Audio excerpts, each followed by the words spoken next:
नमस्कार दोस्तों, मैं ज्योतिष आचार्य वासुदेव मिश्रा आपका अपने चैनल एस्ट्रो मास्टर वासु में हार्दिक अभिनंदन करता हूं।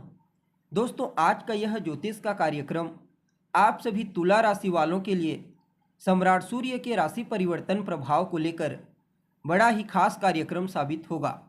जी हां, भुवन भास्कर सूर्य बीते 14 मार्च 2025 की शाम 6:28 पर अपनी वर्तमान शत्रु राशि शनि की मूल त्रिकोण राशि कुंभ राशि को छोड़कर अपने मित्र देवगुरु बृहस्पति की अर्ध जलीय राशि मीन राशि में प्रवेश कर चुके हैं, जहां पर सूर्य आने वाले अप्रैल महीने की 13 अप्रैल तक वहीं पर रहते हुए आपको परिणाम प्रदान करेंगे और इसके पश्चात अपनी उच्च राशि मेष राशि में प्रवेश कर जाएंगे। तो ऐसे में सम्राट सूर्य का अपने मित्र की राशि से गोचर आप सभी तुला राशि वालों के लिए क्या परिणाम लेकर आया है। इस गोचर काल के दौरान सूर्य जीवन के किन किन क्षेत्रों में आपको शुभ परिणाम प्रदान करेंगे, तो किन किन क्षेत्रों में आपको सावधानी बरतनी होगी और किस प्रकार से सूर्य की ताकत आपके भाग्य को शेर के समान दहड़ाएगी, सभी बातें बहुत ही विस्तार के साथ आपको बताएंगे। इसलिए वीडियो को लास्ट तक देखिए। और अगर आप अपनी जन्म कुंडली पर हमसे परामर्श लेना चाहते हैं तो आपको हमारा कॉन्टैक्ट नंबर स्क्रीन पर और डिस्क्रिप्शन बॉक्स में मिल जाएगा, जहां से आप व्हाट्सएप के थ्रू अपॉइंटमेंट लेकर अपनी जन्म कुंडली का बड़ी बारीकी से अध्ययन करा सकते हैं। वैसे देखा जाए तो सूर्य एक राशि में ज़्यादा दिनों तक गोचर नहीं करते। इनका जो गोचर काल होता है ना दोस्तों, एक राशि में 30 दिनों तक का होता है, इसलिए हर महीने परिवर्तन करते हैं, जो कि एक सामान्य सी बात है। लेकिन सूर्य के गोचर को समझना बेहद आवश्यक हो जाता है, क्योंकि सूर्य अपने कारक तत्वों के चलते हमारे जीवन के विभिन्न पहलुओं को प्रभावित करते हैं, चाहे फिर श्रेष्ठ सफलता को लेकर के हो, आरोग्यता, ऊंचाई, मान सम्मान, पद, प्रतिष्ठा। सूर्य अपने इन्हीं कारक तत्वों के चलते हमारे जीवन के विभिन्न पहलुओं को व्यापक रूप से प्रभावित करते हैं और जब बलवान अवस्था में गोचर करते हैं तब भी अपने कारक तत्वों से संबंधित सभी प्रकार के शुभ परिणाम प्रदान करते हैं। इस बार भी कुछ ऐसा ही परिणाम आपको अपने जीवन काल में देखने को मिलेगा। खास करके पराक्रम, पुरुषार्थ, आपके हिम्मत, आपकी निडरता के दृष्टिकोण से आप सभी तुला राशि वालों के लिए सूर्य के इस राशि परिवर्तन को बड़ा ही अद्भुत कहा जा सकता है, क्योंकि सूर्य आपके छठे भाव से गोचर कर रहे हैं। छठा भाव आपके शत्रुओं का होता है, आपकी परेशानियों का, आपकी मुसीबतों का। और सूर्य जब छठे भाव से गोचर करते हैं तो जीवन में तमाम प्रकार की समस्याओं को, परेशानियों को, मुसीबतों को खत्म कर देते हैं। फलतः इस गोचर काल के दौरान तमाम प्रकार की समस्याओं को खत्म करते हुए एक नई चेतना जागृत करेंगे आपके जीवन काल में, जिससे आपको एक नई दिशा प्राप्त होगी। या फिर आप यूँ समझ लीजिए कि इस गोचर काल के दौरान सम्राट सूर्य और बृहस्पति, ये दोनों ग्रह आपके पराक्रम, पुरुषार्थ, आपके एफर्ट को तो बढ़ाएंगे ही बढ़ाएंगे, साथ ही साथ जीवन के हर क्षेत्र में चीज़ों को आसान कर देंगे। इस गोचर काल के दौरान आपकी पर्सनैलिटी, आपके स्वभाव में भी काफ़ी हद तक राजसिक गुण जागृत हो जाएगा। अर्थात जिस प्रकार सूर्य एक राजा हैं, ऑर्डर फॉलो नहीं करते बल्कि ऑर्डर देते हैं, ठीक इसी प्रकार से आप भी इस गोचर काल के दौरान ऑर्डर देंगे और कई मौक़ों पर आपको लीड करने का भी अवसर प्राप्त होगा। इवन एक एडवाइजर, सलाहकार के रूप में भी इस समय आप सामने वाले के लिए प्रॉफिटेबल साबित होंगे। बाकी स्वास्थ्य के दृष्टिकोण से भी सूर्य आपको सकारात्मक परिणाम प्रदान करेंगे।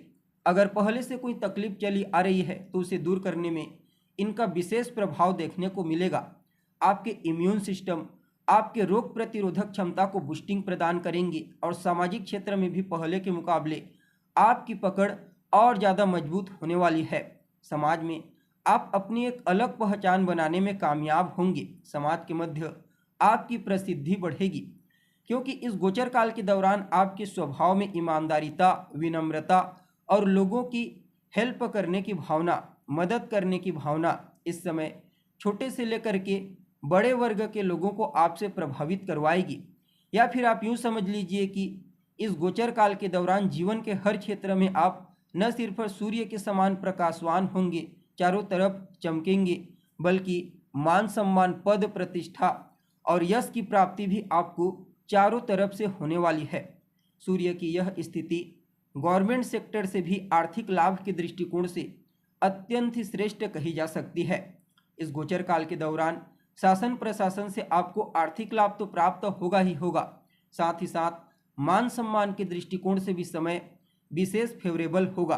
कार्य क्षेत्र में चाहे आप नौकरी करते हैं या फिर किसी भी प्रकार का कोई बिजनेस करते हैं, व्यापार करते हैं, सूर्य के साथ मिलकर देवगुरु बृहस्पति इस गोचर काल के दौरान आपको उत्तरोत्तर धन प्रदान करने का कार्य करेंगे, क्योंकि बृहस्पति स्वयं धन के कारक हैं और सूर्य के साथ तीसरे 11वें का यानी कि लाभ का संबंध बनाकर गोचर कर रहे हैं। फलतः धन को लेकर के किसी भी प्रकार से कोई समस्या आपको नहीं फेस करनी पड़ेगी। बाकी आपके मामा पक्ष के लिए भी आर्थिक दृष्टिकोण से समय को बेहतर कहा जा सकता है। हालांकि उनके साथ रिश्तों में कोई तालमेल में कमी ना आए, इस बात का आपको ध्यान रखना है। बाकी अति महत्वाकांक्षा भी आपके लिए नुकसानदायक साबित होगी, इस बात का भी आपको ध्यान रखना है। साथ ही साथ यह समय आपके लिए कई मामलों में ऊंचाई प्रदायक साबित होगा। कुल मिलाकर के देखा जाए तो सूर्य का यह गोचर आपके लिए हर प्रकार से प्रॉफिटेबल साबित होगा। जीवन में आगे बढ़ने के लिए, सफलता प्राप्त करने के लिए एक नहीं बल्कि अनेक अवसरों की प्राप्ति आपको होने वाली है। कंपटीशन प्रतियोगिता के क्षेत्र में केवल और केवल आपको ही सफलता की प्राप्ति होगी, चाहे फिर शिक्षा के दृष्टिकोण से कोई प्रतियोगिता हो, कंपटीशन, या फिर नौकरी के क्षेत्र में, व्यापार के क्षेत्र में आप हर प्रकार से अपने शत्रुओं पर, अपने प्रतिद्वंदियों पर भारी पड़ते हुए नजर आओगे और आपके अंदर जो रिस्क लेने की क्षमता है वह तो आपके लिए प्रॉफिटेबल होगी ही होगी। साथ ही साथ बृहस्पति के साथ तीसरे 11वें लाभ के संबंध में होने के चलते आप अपनी बुद्धिमत्ता, अपने ज्ञान, अपने टैलेंट, अपनी समझदारी, अपनी चतुराई का सही तरीके से इस्तेमाल करते हुए जीवन के हर क्षेत्र में अपने आप को मजबूती प्रदान करने का प्रयास करेंगे। 12वें भाव पर दृष्टि कहीं न कहीं आपकी यात्रा के दृष्टिकोण से अच्छा रहेगा। खास करके दूर देश की यात्रा के दृष्टिकोण से इस गोचर काल को अत्यंत ही श्रेष्ठ कहा जा सकता है और काफ़ी हद तक आपके व्यय में भी नियंत्रण होने वाला है। जो फिजूल की खर्ची अभी तक हो रही थी उसमें कटौती कर देंगे।